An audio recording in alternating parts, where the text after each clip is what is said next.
উঠে পড়ো ওয়াটসন, উঠে পড়ো, ডাক এসে গেছে। খেলা শুরু হলো বলে এখন একটা কথা নয়, ধরা চুরু এটে চলে সোজা।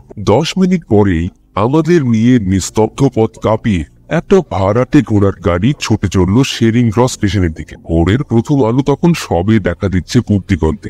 মাঝে মাঝে দু একজন শ্রমিকের আবছা মূর্তি অস্পষ্ট দেখা যাচ্ছে লন্ডনের শ্বেত পাথরের মতো অস্বচ্ছ ধোয়ার মধ্যে। ভারী কোট চড়িয়ে চুপচাপ বসেছিল হোমস। আমারও সেই অবস্থা। প্রথমত হাড় কাঁপানো হিমেল হাওয়া, তার উপর পেটে কিছু না দিয়ে রওনা হতে হয়েছে দুজনকে। কাজেই মুখ বুঝে জড়সড় হয়ে বসে থাকায় শ্রেয় মনে করলাম আমি। স্টেশনে পৌঁছে কিছু গরম চা পেটে পড়বার পর কেন্ট অভিমুখী একটা ট্রেনে জাকিয়ে বসে বেশ আরাম বোধ করলাম। আর তখনই কথা ফুটলো হোমসের মুখে। পকেট থেকে একটা চিরকুট বার করে চেঁচিয়ে চেঁচিয়ে পড়তে শুরু করলো বন্ধুবর। অ্যাবি গ্র্যান্ড মার্শাম, কেন্ট, রাত 3:30। মাই ডিয়ার মিস্টার হোমস, আপনার সাহায্য এক্ষুনি দরকার, এবং তা পেলে খুবই খুশি হব। কেসটা অত্যন্ত আশ্চর্য রকমের। আপনার ইখতিয়ারেই পড়ছে। শুধু লেডিকে রেহাই দেওয়া ছাড়া আপনি না আসা পর্যন্ত কোনো জিনিস নাড়াচাড়া করা হবে না। তাকে মুক্তি না দিলেই নয়। কিন্তু দোহাই আপনার, একটা মুহূর্ত আপনি অযথা নষ্ট করবেন না, কেননা স্যার অস্টিসকে এভাবে ফেলে রাখা খুবই কষ্টকর ব্যাপার। আপনার বিশ্বস্ত স্ট্যানলি হপকিন্স। চিঠি পড়া শেষ করে হোমস বলল, একটা কথা কিন্তু না বলে পারছি না ওয়াটসন। কেস নির্বাচন কিন্তু তোমার একদমই ঠিক হয় না। এর যথাবিহিত প্রায়শ্চিত হওয়া দরকার। সবকিছুই তুমি গল্প লেখার দৃষ্টিভঙ্গি নিয়ে দেখো। এই মারাত্মক অভ্যেসটাই মাটি করে দিচ্ছে কেসগুলোকে। তা না করে যদি বৈজ্ঞানিক চোখ দিয়ে দেখতে, তাহলে বোধহয় এইরকম সর্বনাশ হতো না ঘটনাগুলোর। ও, তা তুমি নিজে লিখলেও তো পারো। তিক্ত স্বরে আমি বললাম, লিখবো মাই ডিয়ার ওয়াটসন, লিখবো। ইচ্ছে আছে জীবনের শেষ বছরগুলোয় এমন একটা বই লিখে যাব যার মধ্যে কেন্দ্রীভূত হবে গোয়েন্দাগিরির যাবতীয় আর্ট। বর্তমান কেসটা কিন্তু মনে হচ্ছে খুনের ব্যাপার। তুমি কি তাহলে মনে করো স্যার অস্টিস মারা গেছেন? তাই তো মনে হচ্ছে। কিংসের লেখার মধ্যে রয়েছে প্রচুর উদ্বেগ, কিন্তু জানোই তো আবেগপ্রবণ মানুষ সে নয়। খারাপই নিশ্চয়ই কিছু একটা হয়েছে। লাশটাকেও রেখে দিয়েছে আমাদের পরীক্ষার জন্য। নিছক আত্মহত্যার কেস হলে আমার কাছে আসবার পাত্র সে নয়। শোচনীয় দৃশ্য দেখে পাছে আঘাত পান লেডি, তাই বোধহয় তাকে তালা চাবি দিয়ে রেখেছেন ঘরে। ওয়াটসন, খুবই অভিজাত মহলে চলেছি আমরা। ঘরমরে কাগজে ইবি, মনোগ্রাম, বংশের প্রতীক চিহ্ন আর ছবির মতো সুন্দর ঠিকানা সবগুলোরই মানে এক। আমার তো মনে হয় বন্ধুবর হপকিন্সের সুনাম অক্ষুণ্ণ থাকবে যাচ্ছে, এবং আমাদেরও সকালটা মন্দ কাটবে না। গ্রামাঞ্চলের অলিগলির মধ্য দিয়ে প্রায় মাইল 2 পেরিয়ে এলাম ঘোড়ার গাড়িতে। তারপর পৌঁছলাম একটা পার্কের ফটকে। খোলা দরজায় আমাদের অভ্যর্থনা জানালেন ইন্সপেক্টর স্ট্যানলি হপকিন্স। তার সতর্ক চোখমুখে লক্ষ্য করলাম নিবিড় আগ্রহের তুতি। মিস্টার হোমস, আপনি এসেছেন দেখে বড়ই খুশি হলাম। আরে ডক্টর ওয়াটসন, আপনি এসেছেন দেখছি। হাতে সময় থাকলে আপনাদের কষ্ট দিতাম না। ভদ্র মহিলার জ্ঞান ফিরে আসার পর তার মুখেই ঘটনার এমন পরিষ্কার একটা বিবরণ শুনলাম যে আপনাদের আর কিছু করণীয় আছে বলে আমার মনে হয় না। লুইহ্যামের শিথিল চোরদের দলটার কথা মনে আছে আপনার? বল কি, আবার সেই 3 র্যান্ডল? ঠিকই ধরেছেন, বাপ আর ছেলে 2। এ কাজ তাদেরই। এ সম্বন্ধে তিল মাত্র সন্দেহ আমার নেই। দিন 15 আগে সিরনহ্যামে একটা গোলমাল করেছে 3 জন। সেই সময় যারা ওদের দেখেছে তারাই বর্ণনা দিয়েছে ওদের চেহারার। এত তাড়াতাড়ি এবং কাছাকাছি আবার যে ওরা তৎপর হয়ে উঠবে তাকে আর ভাবতে পেরেছিলাম আমি? আশ্চর্য বুকের পাটা। বাহাদুর বটে, কিন্তু যাই বলুন এ কাজ তাদের। স্যার অস্টিস তাহলে মারা গেছেন? হ্যাঁ, চুল্লি খোঁচাবার লোহার ডান্ডায় চুরমার হয়ে গেছে তার মাথার খুলি। স্যার অস্টিস ব্র্যাকেনস্টল, কুচুয়ারের মুখেই শুনলাম। হ্যাঁ, ওর স্ত্রী এখন শোকে ভেঙে পড়েছেন।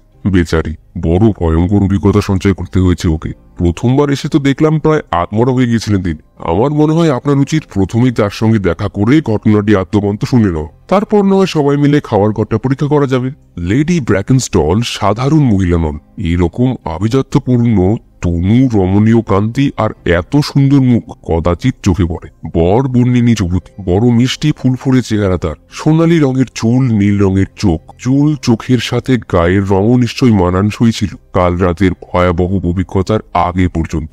তার আতঙ্ক বিহ্বল ও ক্লান্ত মুখের সঙ্গে যেন আখি কেশ তনুর সৌন্দর্য খাপ খাচ্ছিল না মোটেই। উপদ্রব শুধু মনের উপর নয়, দেহের উপরেও গেছে। চোখে ঠিক উপরে কালো রঙের বিভৎস এক ফুলো দেখলাম।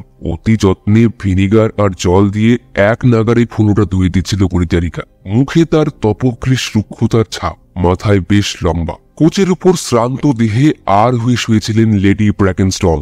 আমরা ঘরে ঢোকা মাত্র তার চকিত সন্ধানী চাহনি আর সুন্দর চোখে সতর্কতার প্রতিচ্ছবি থেকে বুঝলাম এমন ভয়ানক অভিজ্ঞতার পরেও সাহস বা উপস্থিত বুদ্ধি বিন্দুমাত্র লোপ পায়নি। নীলচে রূপালী রঙের ঢিলে ড্রেসিং গাউনে আবৃত ছিল তার তন, কিন্তু পাশের কোচের উপর ঝুলছিল রূপোর চাকতি দিয়ে সেলাই করা কালো রঙের একটি ডিনারের পরিচ্ছদ। শ্রান্ত কণ্ঠে উনি বললেন, মিস্টার হপকিন্স, সবই তো বললাম আপনাকে, আমার হয়ে এদের আপনি তো বলতে পারতেন। বেশ, যদি দরকার মনে করেন আবার না হয় বলছি। খাওয়ার ঘরে নিয়ে গিয়েছিলেন এদের? বন্দোবস্ত যা করার তাড়াতাড়ি করুন, ওভাবে ওকে ফেলে রাখতে চাই না আমি। ও দৃশ্য ভাবলেও শিউরে উঠতে হয়। বলতে বলতে সত্যি সত্যি থরথর করে কেঁপে উঠে দুহাতে মুখ ঢাকলেন লেডি ব্র্যাকেনস্টন। সঙ্গে সঙ্গে হাতের উপর থেকে গাউনের ঢিলে হাতা খসে পড়তেই বিস্ময়ে অস্ফুট চিৎকার করে উঠল, ম্যাডাম, শুধু চোখের উপর নয়, হাতেও আঘাত পেয়েছেন দেখছি আপনি। এটা কি? দুটো সুস্পষ্ট লাল বিন্দু পাশাপাশি ফুটে উঠেছিল শুভ্র পেলব হাতে। ঝুটিতে গাউনের হাতা দিয়ে বিন্দু দুটো ঢেকে ফেললেন লেডি ব্র্যাকেনস্টন। ও কিছু না, গত রাত্রির বিভৎস কাহিনীর ব্যাপারে এর কোনো সম্পর্ক নেই। আপনারা বসুন, আমি বলছি আমার কাহিনী। আমি স্যার অস্টিস ব্র্যাকেনস্টনের স্ত্রী। বছরখানেক হলো বিয়ে হয়েছে আমাদের। গোপন কিছু করে লাভ হবে বলে মনে হয় না, তাই বলছি। মোটেই সুখের হয়নি আমাদের বিয়ে। এরকম মাতালের সঙ্গে 1 ঘন্টা থাকাও খুব সুখকর নয়। আর যে মেয়ের অনুভূতি আছে, অন্তরে তেজ আছে, আছে অফুরন্ত প্রাণরস, তাকে যদি এরকম একটা লোকের সঙ্গে দিনের পর দিন, রাতের পর রাত বিয়ের বাঁধনে বাধা থাকতে হয়, তখন তার অবস্থাটা কি হতে পারে কল্পনা করতে পারেন আপনি? গত রাতের কথাই বলি আপনাদের। জানেন বোধ হয়, এ বাড়ির চাকর বাকরেরা নতুন তৈরি অংশটাই ঘুমোয়। মাঝখানের ব্লকটায় থাকি আমরা। পেছন দিকে রান্নাঘর, উপরে শোবার ঘর। আমার ঘরের উপরেই ঘুমায় আমার পরিচারিকা থেরেসা। আর কেউ থাকে না এদিকটায়। এখানকার কোনো শব্দই দূরের ব্লকে পৌঁছায় না, কাজেই কারোর ঘুম ভাঙাও সম্ভব নয় সেখানে। এসব খবর নিশ্চয়ই জানতো ডাকাতগুলো, তা না হলে ওভাবে ওরা কাজ ছাড়তে পারতো না। রাত প্রায় 10:30টায় শুতে যান স্যার অস্টিস। চাকরেরা আগেই চলে গিয়েছিল তাদের কোয়ার্টারে। পাছে আমার কোনো দরকার পড়ে, তাই থেরেসা ঘুমায়নি। বাড়ির একদম উপরে জেগে বসেছিল সে। এই ঘরেই বসে বই পড়ছিলাম আমি। রাত 11টা বাজার পর উঠে পড়লাম। উপরতলায় ওঠার আগে সব ঠিক আছে কিনা দেখে নেওয়ার জন্য এক পাক ঘুরতে বেরোলাম। এই কাজ আমি করি, কারণ তো বললাম স্যার অস্টিসকে সবসময় বিশ্বাস করা চলে না। প্রথমে গেলাম রান্নাঘরে, সেখান থেকে প্যান্ট্রিতে, তারপর গান room, billiard room, drawing room, সব শেষে খাওয়ার ঘরে। ঘরের জানালাটা সবসময় পুরো পর্দায় ঢাকা থাকে। ঘরে ঢুকে এই জানালার কাছেই এগোচ্ছি, এমন সময় মুখের উপর বাতাসের ছাপটা অনুভব করায় বুঝলাম জানালাটা বন্ধ নেই, খোলা রয়েছে। এক টানে পর্দাটা সরিয়ে ফেলতেই মুখোমুখি হয়ে গেলাম একটা চওড়া কাঁধের লোকের সঙ্গে। বয়স হয়েছিল ওটার, সবে ঘরের মধ্যে পা দিয়েছিল সে। জানালাটা লম্বা আকারের ফ্রেঞ্চ উইন্ডো। নামে জানালা হলেও দরজার মতোই তার মধ্যে দিয়ে যাওয়া আসা করা যায়। আমার হাতে ছিল শোয়ার ঘরের জ্বলন্ত মোমবাতি। বাতিটা তুলে ধরতেই প্রথমে লোকটার পেছন থেকে আরো দুজনকে দেখলাম। তারাও ঢোকার উদ্যোগ করছিল। দেখেই কয়েক পা পিছিয়ে এলাম আমি, কিন্তু চোখেতে প্রৌঢ় লোকটা বাঘের মতো ঝাঁপিয়ে পড়লো আমার উপর। প্রথমে আমার কবজি ধরেছিল সে, তারপর ধরলো গলা। আমি হা করলাম চিৎকার করবার জন্য। তখন লোকটা জানোয়ারের মতো প্রচন্ড একটা ঘুষি মারলো আমার চোখের উপর। এক ঘুষিতেই ছিটকে বললাম আমি। নিশ্চয়ই অজ্ঞান হয়েছিলাম কয়েক মিনিটের জন্য, কেননা জ্ঞান ফিরে পাওয়ার পর দেখলাম ঘন্টা টানার দড়িটা ছিঁড়ে নিয়ে একটা ওক কাঠের চেয়ারের সঙ্গে বেশ শক্ত করে ওরা আমায় বেঁধে ফেলেছে। ডাইনিং রুমের টেবিলের মাথার থেকে থাকে এই চেয়ারটা। এমন আট করে বেঁধেছিল যে নড়াচড়া করবার ক্ষমতাও ছিল না। পাছে চিৎকার করি, তাই একটা রুমাল দিয়ে পেঁচিয়ে বন্ধ করে দিয়েছিল। ঠিক এই সময় ঘরে ঢুকলেও আমার দুর্ভাগা স্বামী। নিশ্চয়ই সন্দেহজনক কোনো শব্দ উনি শুনতে পেয়েছিলেন, তাই এই ধরনের দৃশ্যের জন্য তৈরি হয়ে এসেছিলেন। পরনে শার্ট আর ট্রাউজার্স, এক হাতে তার প্রিয় ব্ল্যাকথর্ন কাঠের ছড়ি। তীর বেগে একজনের দিকে ছুটে যেতেই আধভুর লোকটা লোহার চুলের ভেতর থেকে আগুন খোঁজাবার লোহার ডান্ডাটা নিয়ে প্রাণপণ শক্তিতে বসিয়ে দিল তার মাথার উপর। ওহ, সে কি মার! এতটুকু গোঙানি শুনলাম না তার কথা। ধপ করে পড়ে গেলেন মেঝেতে এবং সঙ্গে সঙ্গে নিস্পন্দ হয়ে গেল দেহ। আর একবার অজ্ঞান হয়ে গেলাম। এবারও নিশ্চয়ই মিনিট কয়েকের জন্য চেতনা ছিল না আমার। চোখ মেলার পর দেখলাম সাইডবোর্ড থেকে রূপোর বাসনপত্রগুলো নামিয়ে জড়ো করে রেখেছে ওরা। এক বোতল মদ ছিল, তাও নামিয়েছে। প্রত্যেকের হাতে একটা গিলাস দেখলাম। একটু আগেই আপনাদের বললাম না, 3 জনের একজনের বয়স হয়েছে, আর আবার এক গাল দাড়িও আছে। বাকি 2জন ছেলে মানুষ, মুখে দাড়ি গোপের বালাই নেই। দেখে মনে হলো বাপ তার দুই ছেলেকে নিয়ে বেরিয়েছে রাতের শিকার। ফিস ফিস করে কিছুক্ষণ কথা হলো তিন মূর্তিতে। তারপর আমার কাছে এসে দেখালো বাঁধন শক্ত আছে কি। এরপর একে একে ঘর থেকে বেরিয়ে গেল ওরা। যাওয়ার সময় বন্ধ করে গেল জানালার পাল্লাটা। মিনিট 15 আস্তে করার পর মুখের বাঁধন খুশিয়ে ফেললাম। কয়েকবার সজোরে চিৎকার করে উঠতেই থেরেসা নেমে এসে বাঁধন খুলে দিল আমার। অন্যান্য চাকর বাকরদেরও ঘুম ভাঙানো হলো তখনই। লোকাল পুলিশকেও খবর পাঠালাম। খবর পেয়ে ওরা তৎক্ষণাৎ সরাসরি যোগাযোগ করলো লন্ডনের সঙ্গে। এছাড়া আমার কিছুই আর বলার। আমার বিশ্বাস এই বুকফাটা কাহিনীর পুনরাবৃত্তি করারও আমার আর প্রয়োজন নেই।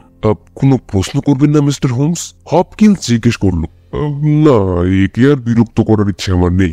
ধৈর্যের একটা সীমা আছে, সময়েরও মূল্য আছে, বলল হোমস। তারপর ফিরলো থেরেসার দিকে। খাওয়ার ঘরে যাওয়ার আগে তোমার মুখে শুনে যেতে চাই কাল রাতের ঘটনার বিবরণ। থেরেসা শুরু করলো। এ বাড়িতে লোকগুলো ঢোকার আগেই আমি ওদের দেখেছিলাম। জানালার সামনে বসেছিলাম। বাইরের ফুটফুটে চাঁদের আলোয় স্পষ্ট দেখতে পেলাম দূরের লজের ফটকের সামনে 3 জন লোককে। কিন্তু তখন ও নিয়ে মোটেই মাথা ঘামায়নি। তারপর ঘন্টাখানেক গেছে, হঠাৎ শুনলাম গিন্নিমার আর্তচিৎকার। শুনেই এক দৌড়ে নেমে এসে দেখলাম ওক কাঠের চেয়ারটায় আষ্টে পৃষ্ঠে বাঁধা বেচারি, আর ঘরময় ছড়িয়ে রক্ত আর টুকরো টুকরো মগজ। রক্তের ছোপ ছোপ দাগ হতভাগিনীর পোশাকেও লেগেছিল। ওই রকম বাধা অবস্থায় চোখের সামনে ওই দৃশ্য দেখলে যে কোনো মেয়েরই বুদ্ধিশুদ্ধি লোপ পাওয়া স্বাভাবিক। এমনকি পাগল হতেও বিশেষ দেরি লাগে না। কিন্তু অ্যাডিলেডের মিস ফ্রেজারের এবং অধুনা অ্যাবি গ্র্যাঞ্জের লেডি ব্র্যাকেনস্টলের সাহসের অভাব কোনোদিনই হয়নি। ওকে অনেক সওয়াল করেছেন আপনারা, এবার রেহাই দিন। নিজের ঘরে গিয়ে এবার একটু বিশ্রাম নিক বেচারি। মায়ের মতো স্নেহ কোমল হাতে আল গোছে গৃহকর্তীর কোমর জড়িয়ে আস্তে আস্তে ঘর থেকে বেরিয়ে গেল থেরেসা। হপকিন্স বলল, জন্মাব্দি এক মুহূর্তের জন্য লেডি ব্র্যাকেনস্টলের কাজ ছাড়া হয়নি থেরেসা। শিশু অবস্থায় ধাইমার কাজ করেছে। তারপর 18 মাস আগে যখন ওরা সর্বপ্রথম অস্ট্রেলিয়া ছেড়ে ইংল্যান্ডে আসেন, থেরেসাও এসেছিল সঙ্গে। ওর পুরো নাম থেরেসা রাইট। এই ধরনের পরিচারিকা আজকাল বড় একটা দেখা যায় না মিস্টার হোমস। সুনিবিড় আগ্রহের দীপ্তি মুছে গেছিল হোমসের ভাবব্যঞ্জক মুখ থেকে। রহস্যের সঙ্গে সঙ্গে তিরোহিত হয়েছিল কেসটার যাবতীয় আকর্ষণ। এখন বাকি শুধু একটা গ্রেপ্তার করার। কিন্তু এই জাতীয় অতি সাধারণ বদমাশ ঘেটে সে কি তার হাত অলঙ্কৃত করতে চাইবে? বিশেষ বিষয়ে বিশেষজ্ঞ, গম্ভীর প্রকৃতির মহাপণ্ডিত কোন চিকিৎসাবিদকে সামান্য হামজ্বরের জন্য ডেকে আনলে তার মুখে যেরকম অপরিসীম বিরক্তি ফুটে ওঠে, আমার বন্ধুর মুখেও সেদিন অবিকল সেই একই রকম প্রতিছবি দেখলাম। কিন্তু তবু অ্যাবি গ্র্যাঞ্জের খাওয়ার ঘরে ঢুকে ওই বিচিত্র দৃশ্য দেখার পর আবার জাগ্রত হয় তার ক্ষীয়মান আগ্রহ। একাগ্র হয়ে ওঠে তার অন্তর। বিশাল ঘর, আর ঠিক সেই অনুপাতে অনেকটা উঁচু। ওক কাঠের কারুকার্য করা সিলিং, ওক কাঠের প্যানেল এবং দেওয়াল জুড়ে সারি সারি হরিণের মাথা আর প্রাচীন অস্ত্র শস্ত্রাদির সমাবেশ। লম্বা আকারের ফ্রেঞ্চ উইন্ডোটা দেখলাম দরজার অপর প্রান্তে। ডান দিকের ছোট সাইজের 3টি জানলা দিয়ে শীতের হিমেল রোদ্দুর এসে আলোকিত করে তুলেছে ঘরটা। বাঁদিকে খুব গভীর আর মস্ত বড় একটা ফায়ারপ্লেস। ওক কাঠের তৈরি অতিকায় ম্যান্ডেল পিসের কেনারাটা বেরিয়ে এসেছিল ফায়ারপ্লেসের ওপর। চুল্লির বাঁদিকে ওক কাঠের একটা হাতলওয়ালা ভারী চেয়ার, তলার কাঠ দুটো ক্রস করা। লাল টকটকে একটা দড়ি জড়ানো চেয়ারের চারদিকে। দড়ির 2 প্রান্ত নিচের ক্রস করা কাঠ দুটোর সঙ্গে বাঁধা। লেডি ব্র্যাকেনস্টল বন্ধনমুক্ত হওয়ার পর ঢিলে হয়ে পড়েছিল দড়িটা, কিন্তু যেমন তেমন বাঁধা ছিল কিটগুলো। এসব খুঁটিনাটি আমরা পরে দেখেছিলাম, কেননা ঘরে ঢোকা মাত্র আমাদের চিন্তাধারা একমুখী হয়ে কেন্দ্রীভূত হয়েছিল ফায়ার প্লেসের সামনে বিছানো বাঘের চামড়ার ওপর হাত পা ছড়িয়ে পড়ে থাকা ভয়াবহ বস্তুটার দিকে। দেহরে এক দীর্ঘাকায় সুগঠিত পুরুষের। বছর 40 বয়স তার। সিলিং এর দিকে মুখ তুলে চিত হয়ে পড়ে রয়েছে তার দেহ। কুচকুচে কালো ছোট দাড়ির ভেতর দিয়ে বেরিয়েছিল ছকছকে সাদা দাঁতের শাড়ি, যেন মুখ খিচিয়ে রয়েছেন বিকট ভাবে। মুঠো করা হাত ছিল মাথার উপর থেকে। ব্ল্যাক থর্ন কাঠের এক ছড়ি আড়াআড়ি ভাবে পড়েছিল তার 2 হাতের মধ্যে। প্রতি হননের ইচ্ছায় আর প্রবল ঘৃণায় দুমড়ে মুচড়ে গিয়েছিল তার মলিন কিন্তু সুশ্রী মুখের ধারালো নাক, চোখ আর প্রতিটি রেখা। নিষ্প্রাণ মুখের পরতে পরতে জমাট বেঁধেছিল এক পৈশাচিক বিভীষিকা। নিজের আওয়াজ শুনে সচকিত হয়ে ওঠার আগে পর্যন্ত সজ্জায় ছিলেন উনি, কেননা পরনে দেখলাম এমব্রয়ডারি করা এক সূচি সুন্দর শৌখিন রাত্রিবাস, আর ট্রাউজার্সের মধ্যে থেকে বেরিয়ে আসা পা দুটো সম্পূর্ণ নগ্ন। মাথার আঘাত অতি ভয়াবহ। এক আঘাতেই প্রাণবায়ু শূন্যে মিলিয়েছিল। সে আঘাত যে কতখানি মারাত্মক, পাশবিক আর প্রচন্ড তার প্রমাণ ঘরের চারিদিকে চোখ বুনলেই পাওয়া যায়। আঘাতের প্রচন্ডতায় বেঁকে যাওয়া লোহার ভারী ডান্ডাটা পড়েছিল পাশে। ডান্ডা আর ডান্ডা রচিত ধ্বংসাবশেষ দুটোই পরীক্ষা করলো হোমস। র্যান্ডালদের দলপতি আকবর হলেও প্রায় বেশ শক্তি রাখে দেখছি, মন্তব্য করলো হপকিন্স। বলল, হ্যাঁ তা রাখে, লোকটা সম্বন্ধে কিছু রেকর্ড তো আমার দপ্তরেই আছে। বেজায় চোয়ারে লোক, তাহলে তাকে পাকড়াও করতে মোটেই বেগ পাওয়া উচিত নয় তোমার। নিশ্চয়ই নয়, এ কাণ্ড হওয়ার আগে থেকেই ওর খোঁজ খবর নিচ্ছিলাম আমরা।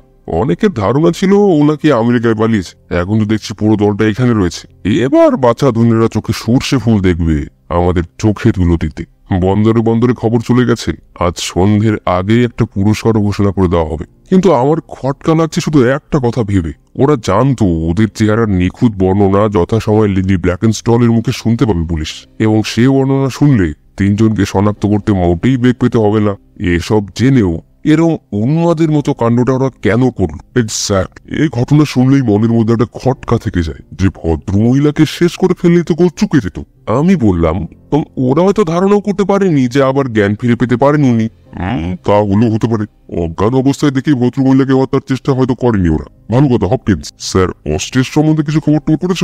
ওর সম্বন্ধে আশ্চর্য কিছু কিছু গল্প আমার কানে এসছে বলেই জিজ্ঞেস করছে। হপকিন্স বলল, মেজাজ ঠান্ডা থাকলে বিলক্ষণ মায়াদয়া থাকতো তার অন্তরে, কিন্তু নেশা জমলে আর রক্ষা নেই। পুরোপুরি পিশাচের পর্যায়ে পৌঁছে যেতেন উনি।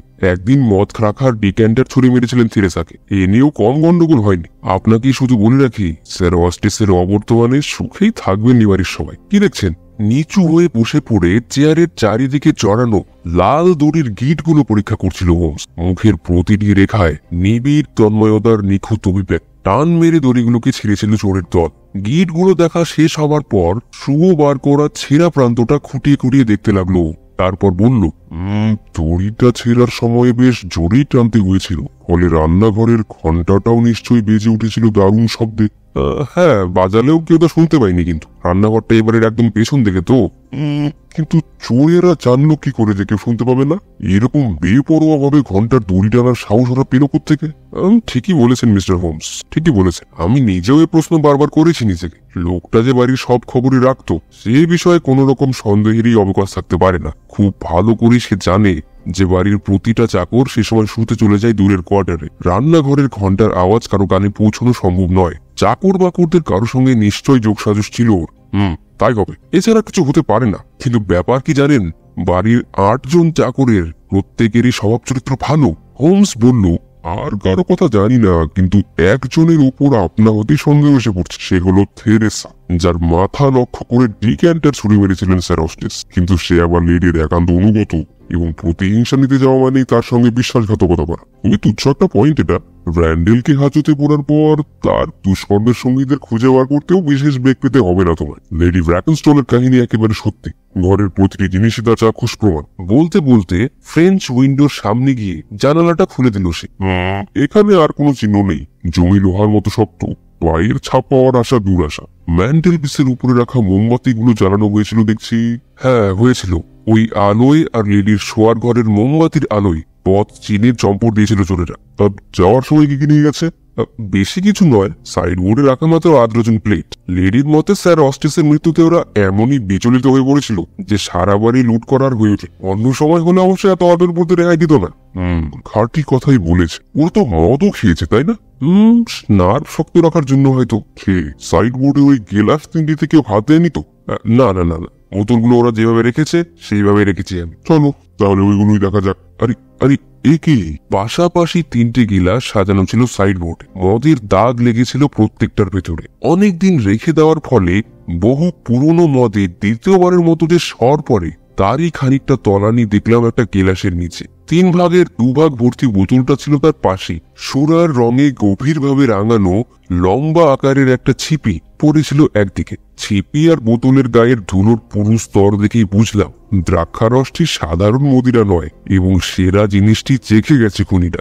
আকস্মিক পরিবর্তন এসেছিল হোমসের আচরণে। নিরুত্তম ভাব অন্তর্হিত হয়েছিল নিমিষের মধ্যে। কুটনাগত সজাগ 2 চোখে আবার জেগে উঠেছিল আগ্রহ আর সতর্কতা। ছিপিটা তুলে নিয়ে ঘুরিয়ে ফিরিয়ে খুব সূক্ষ্মভাবে পরীক্ষা করতে লাগলো সে। তারপর জিজ্ঞেস করলো, ছিপিটা খুললো কেমন করে? আজ খোলা একটা ড্রয়ার দেখিয়ে দিল হপকিন্স। টেবিল মোছার খানিকটা কাপড় আর ছিপি খোলার বড় সাইজের একটা পেঁচানো স্ক্রু ছিল পেছনে। কিন্তু এই স্ক্রু দিয়েই ছিপি খোলা হয়েছিল কিনা তা কি লেডি সচক্ষে দেখেছে? না, বোতলটা খোলার সময় তার জ্ঞান ছিল না। ঠিক বলেছ। সত্যি কথা বলতে কি, কোনো কাজেই লাগানো হয়নি স্ক্রুটিকে। ছিপিটা খোলা হয়েছে একটা পকেট স্ক্রু। যতদিন মনে হয় ছুরির সঙ্গে লাগানো ছিল স্ক্রুটা, এবং তা লম্বায় 1.5 ইঞ্চির বেশি নয়। ছিপির উপরটা লক্ষ্য করলেই দেখতে পাবে তিনবার স্ক্রুটাকে ভেতরে ঢোকানোর পর তবে খোলা গেছে ছিপিটাকে। 3বার ঢুকিয়েও কিন্তু কোনোবারই এফোর করতে পারেনি। কিন্তু এই বড় স্ক্রু দিয়ে তা করা যেত, এবং এক টানেই ছিপিটাকে খুলে আনা যেত বাইরে।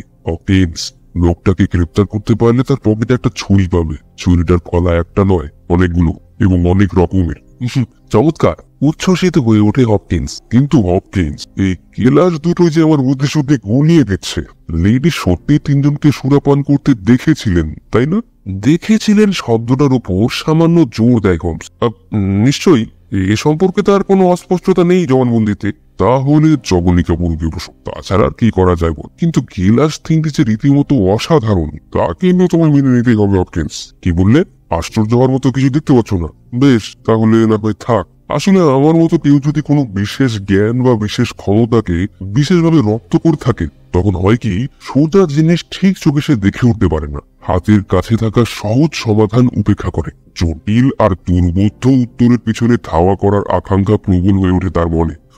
আমার হয়তো সেই দশাই হয়েছে। এমনও হতে পারে গিলাসগুলো নিশ্চয়ই তুই বের দেওয়া নিজেও একটা সুযোগ। গুড মর্নিং হপকিন্স, এ ব্যাপারে তোমাকে বিশেষ সাহায্য করতে পারবো বলে মনে হচ্ছে না। তাছাড়া কেসটা সম্পর্কে তোমার নিজের মনেও কোনো অস্বচ্ছতা দেখছি না। র্যান্ডালকে গ্রেফতার করতে পারলে অথবা নতুন কিছু ঘটলে খবর করিও আমাকে। আমার তো বিশ্বাস শিগগিরই এই কেসের সফল সমাপ্তির জন্য তোমাকে অভিনন্দন জানাতে আসতে হবে আমাকে আবার। এসো ওয়াটসন, আমরা ওরম ঘরে বসে বসে অমূল্য সময় সদ্ব্যবহার করি, তাতে লাভ বই ক্ষতি হবে না। ফেরার পথে হোমসের চোখ মুখ দেখে মনে হলো রীতিমতো হতবুদ্ধি হয়ে গেছে। অ্যাবি গ্র্যাঞ্জে এমন কিছু দেখে এসেছে ও, যা ভাবতে গিয়ে বারে বারে ধূলিসাৎ হয়ে যাচ্ছে ওর যুক্তিতর্কের ইমারত। বারবার দেখছিলাম জোর করে এই হতবুদ্ধি ভাবটা ঝেড়ে ফেলবার চেষ্টা করছিল সে। ঘটনাটা যেন জলের মতোই নির্মল, এমনি ভাবেই আলোচনা করার প্রয়াস চালাচ্ছিল। কিন্তু প্রতিবারই মনের উপর চেপে বসছিল প্রচ্ছন্ন সন্দেহটা। ওর ললাট রেখা আর তন্ময় দৃষ্টি দেখেই বুঝতে পারছিলাম মনে মনে হোমস আবার ফিরে গেছে অ্যাবি গ্র্যাঞ্জের সেই সুবিশাল খাওয়ার ঘরে। মধ্যরাতের ট্র্যাজেডি যে ঘরের মন্থর আবহাওয়াকে শিহরিত করে তুলেছে আপন ভয়াবহতায়। শহরতলির একটা স্টেশন থেকে ধীর গতিতে বেরিয়ে যাচ্ছিল আমাদের ট্রেনটা। ঠিক এমন সময় আচম্বিত আবেগের আচমকা কষাঘাতে ও তড়াক করে লাফিয়ে পড়ল প্ল্যাটফর্মে। আমাকেও টেনে আনলো কামরার ভেতর থেকে। ক্ষমা করো আমায় ওয়াটসন। বাকির আড়ালে অদৃশ্য হতে থাকা শেষ কামরাটার দিকে তাকিয়েও বলল, ভাবছো নিছক খেয়ালের চোখে তোমাকে কষ্ট দিচ্ছে, কিন্তু ঈশ্বরের দিব্যি ওয়াটসন, কেসটা আমি এই অবস্থায় রেখে যেতে পারছি না, কিছুতেই না। আমার সমস্ত সত্তা, প্রতিটা অনুভূতি বিদ্রোহী হয়ে উঠছে। ওয়াটসন ভুল, আগা গোড়া ভুল। আমি শপথ করে বলছি সমস্ত ভুল। তুমি হয়তো বলবে কি করে তা সম্ভব? লেডি ব্র্যাকেনস্টলের কাহিনীতে কোনো খুঁত নেই। থেরেসার রিপোর্টে রয়েছে সে কাহিনীর পূর্ণ সমর্থন। খুঁটিনাটিগুলো মোটামুটি নির্ভুল।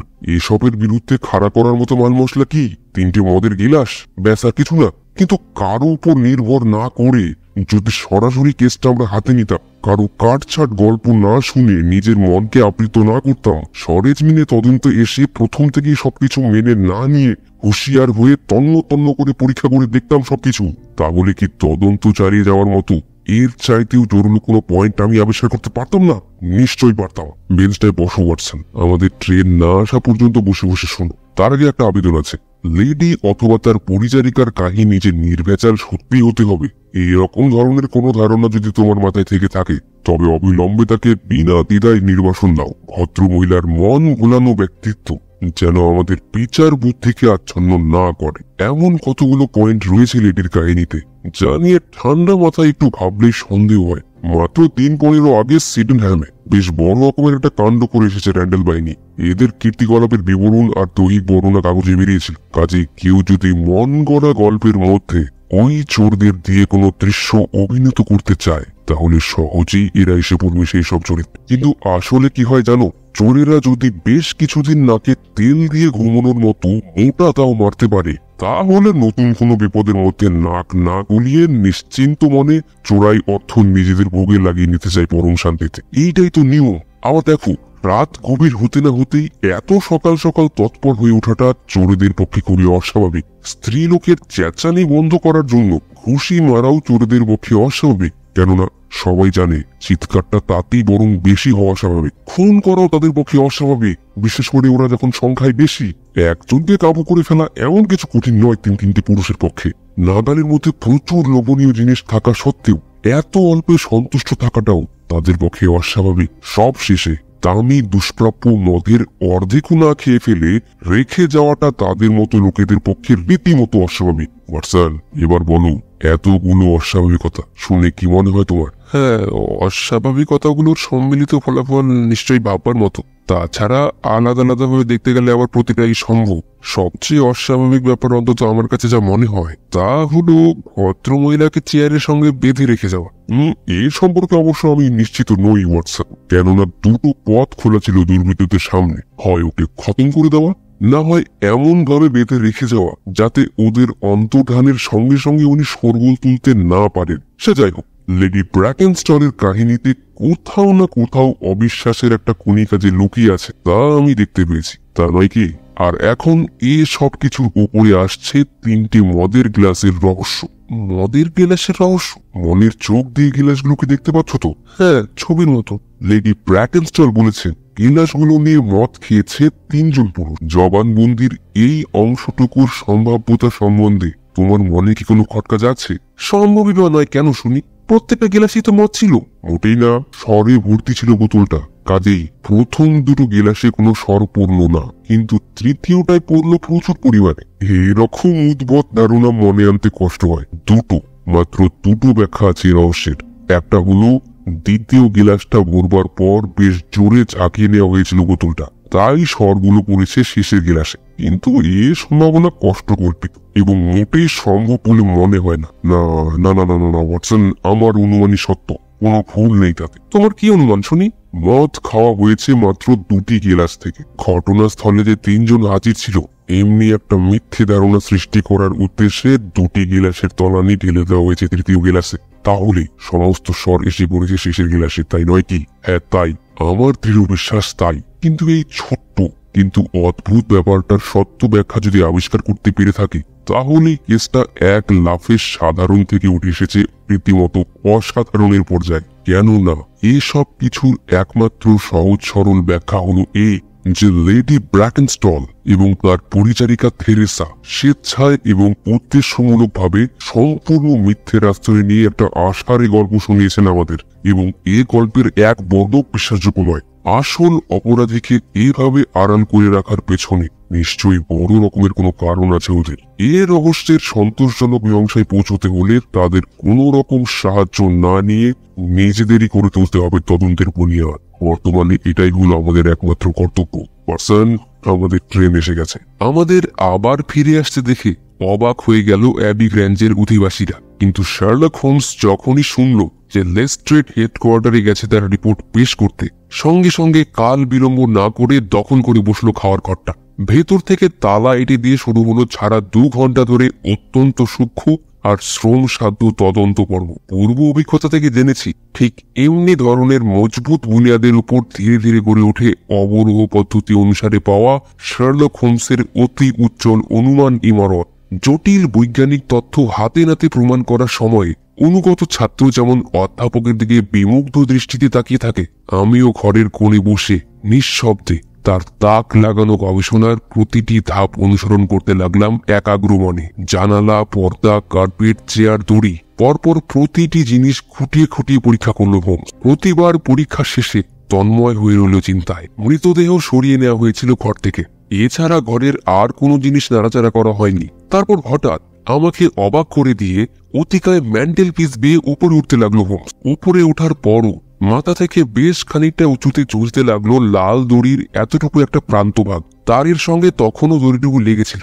বেশ কিছুক্ষণ নির্নিমেষে দড়িটির দিকে তাকিয়ে রইল হোমস। তারপর আরো কাছাকাছি যাওয়ার চেষ্টায় হাঁটু ঠেস দিল দেওয়াল থেকে বেরিয়ে আসা একটা কাঠের ব্র্যাকেটের উপর। ফলে হাতের নাগালের কয়েক ইঞ্চির মধ্যেই পৌঁছে গেল দড়ির ছেঁড়া টুকরোটা। কিন্তু শুধু দড়ি নয়, ব্র্যাকেটটাও ওর দৃষ্টি আকর্ষণ করেছে বলে মনে হলো। সব শেষে একটা পরিতৃপ্তির শব্দ শুনলাম ওর কণ্ঠে, এবং পর মুহূর্তেই লাফিয়ে নেমে পড়ল হোমস মেঝের উপর। সব ঠিক আছে ওয়াটসন, হাতের মুঠো এনে ফেলেছি কেসটাকে। যতগুলো চমক লাগানো কেস আছে আমার সংগ্রহে, তাদের মধ্যে অন্যতম হবে অ্যাবি গ্র্যাঞ্জের রহস্য।